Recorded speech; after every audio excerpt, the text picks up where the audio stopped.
Welcome, focused learners. Today, we are decoding a hidden language. It's one that literally makes the modern world go round. We're breaking down the language of business. We're going to travel all the way from the granular, nitty-gritty details of a single business ledger, right up to the massive global ethical standards that keep the entire international economy churning. It's a massive story, and we're going to uncover it together. To keep things clear, we've got a structured roadmap for this explainer. We're using a zoom-out approach. We'll start close up with the language of business, move on to the anatomy of financial statements, look at who actually reads the numbers, explore the local and global rules, and finally end up at the ethical accounting foundation holding it all together. We'll build this step by step so you never feel overwhelmed. Okay, let's dive into this. With Section 1, the language of business and translating raw data. Have you ever wondered how chaotic daily commerce actually becomes something we can measure? Well, accounting is essentially the universal translation mechanism for all of it. Raw commerce is, well, it's pretty chaotic. But there is a beautiful, logical evolution to it. First comes recording. This is systematically logging every single receipt, every invoice, and yeah, even that afternoon coffee run. It's raw and it's messy. Then comes analyzing, where we figure out what that mountain of receipts actually means for the business. Finally, we get to summarizing. This is where the magic really happens, structuring that analyzed data into clear, concise financial statements. It's the literal transformation of chaos into useful, decision-driving information. Now, how that story is actually told depends on a massive trade-off between freedom and risk. If you're a sole trader, you have total control, but you carry unlimited personal liability. Imagine your personal savings or even your house on the line if the business fails. Highly stressful, right? On the flip side, a limited liability company protects your personal assets and makes raising capital a lot easier. But the catch? It's highly complex, expensive to administer, and you forfeit your privacy by making financial disclosures public. So, now that we know how data translates and the structures involved, let's look at the actual books that businesses write. Section 2, Anatomy of Financial Statements, the building blocks. So, the crucial point is this fundamental equation. Assets equals liabilities plus equity. This is your statement of financial position or the balance sheet. Think of it kind of like a financial selfie.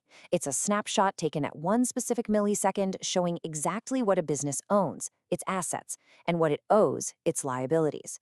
And this equation is absolute. Total assets must always perfectly balance with liabilities and equity. It immediately tells you the net worth of a business, right now. Next up is the statement of profit or loss, which answers a simple but vital question. Profit or loss equals income minus expenses. While the balance sheet is a single snapshot, this one covers a period of time. It asks, was the business actually profitable this year? And the coolest part is how these documents connect to each other. That final net profit figure flows directly back into the equity section of the balance sheet. It's a perfectly closed loop. All right, moving on to Section 3. Who reads the numbers? Let's zoom out and look at the real-world application of all this heavy data. It really begs the question, who actually relies on all these meticulously crafted financial statements?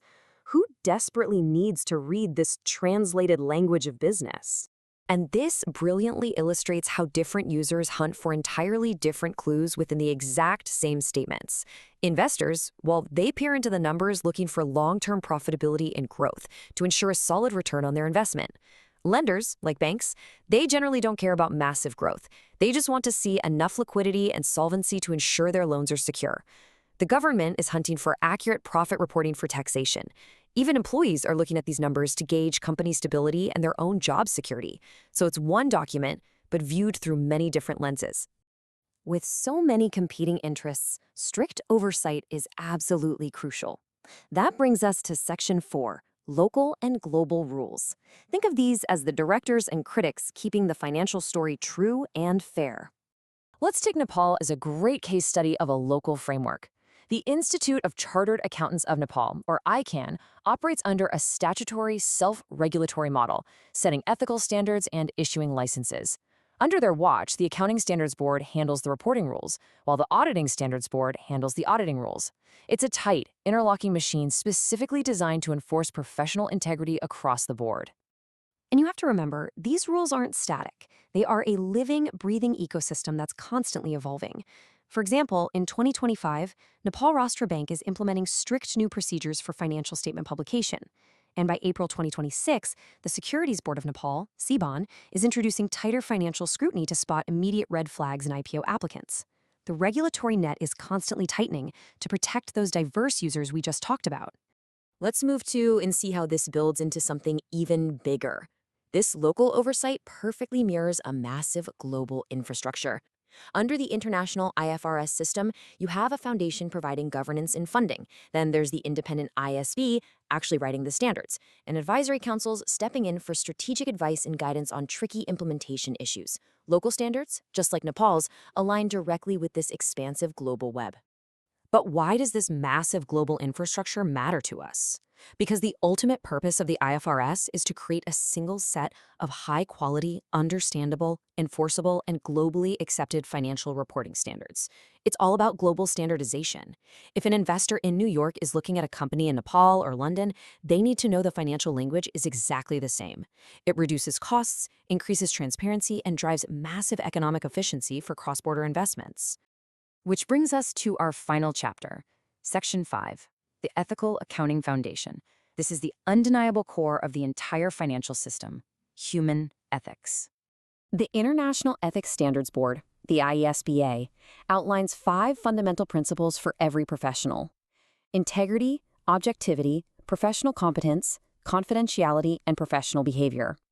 I really want you to reframe how you think about these. They aren't mere suggestions. They are unbreakable commitments to telling the truth. Without these, the numbers on the balance sheet mean absolutely nothing. Fascinatingly, the profession doesn't use a rigid rule book to enforce this. It uses a principles-based approach. See, a rules-based system gives a simple red light, green light checklist, which unfortunately can lead to people acting like robots, finding clever loopholes and just ticking boxes without actually being ethical. A principles-based approach, however, requires high professional judgment to identify threats and apply safeguards.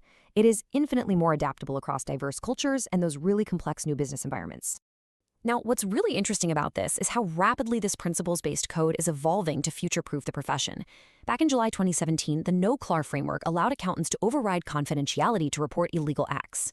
Then, jumping to January 2025, brand new ethical provisions for tech and artificial intelligence take effect.